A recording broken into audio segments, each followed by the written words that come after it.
Mr. Hugh Miller. Let's get him on stage. Yeah. He's famous.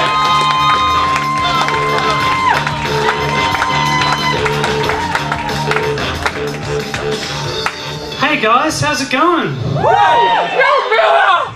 You look like you're having a somewhat okay time. Yeah. Cool, so I haven't done stand-up in a while.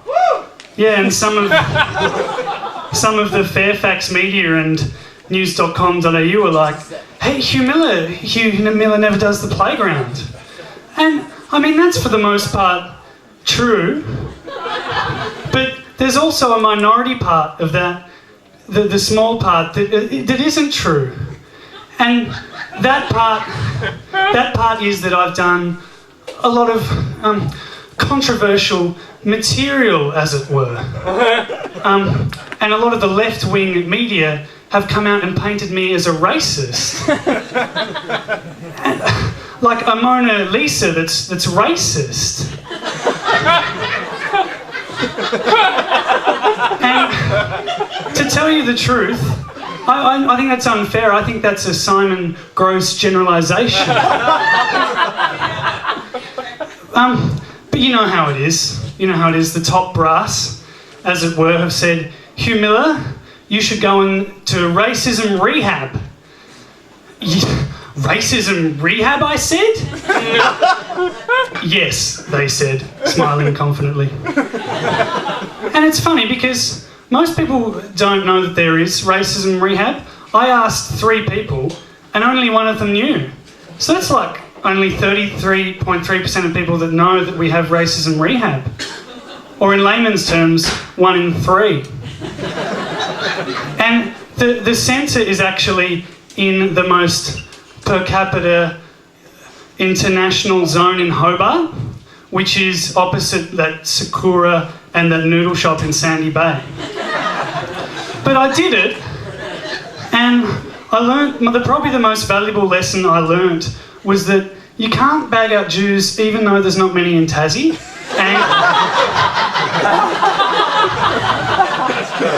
And even like if Jew rhymes with Hugh or in lieu or spew or other funny words like that. So I'm never going to do any racist material again, except if it's culturally significant and outrageously hilarious. So I can still do this joke. Burkina Faso, more like Burkina Fato. I've been writing that for 7 months. So I was interviewed the other week by Behind the News, and they asked me, well, Hugh, you finished rehab in May. Why haven't you done comedy since then? And I was like, ooh, good question, ABC One youth news programming Behind the News. But listen, you might not know this, but I allocate, or allot, 1 hour of every day to writing comedy. It's just that most of the time I do that coming up with witty Facebook statuses. I mean, you guys are all like, is tired, is grumpy, likes chocolate, has got a level 3 turnip in Farmville. And I'm doing the social networking genius shit. Like, how about this? Hey, Peter Siddle, Catitch's in the middle. Hilton House got selected by Boone. The Mitchell dog, that's his girlfriend, laughed to see such sport. And the Clark, that could be Michael or Stuart, ran 3 with Hughes. I bloody agonised over that for weeks. You know, Hughes or Watson? But I've also been losing time to the phenomenon, the John Travolta phenomenon that was.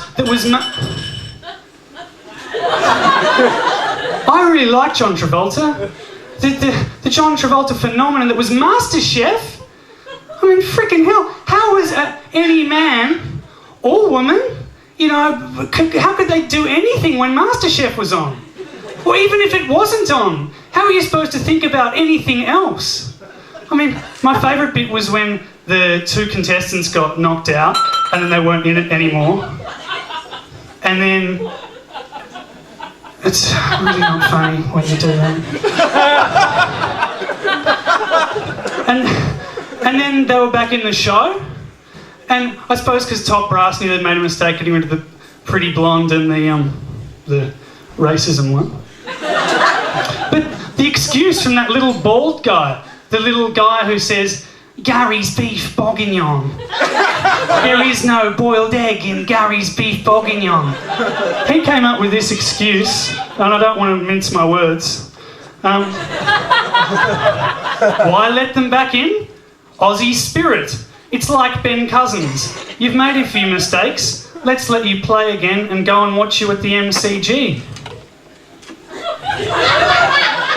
Gary's beef bourguignon.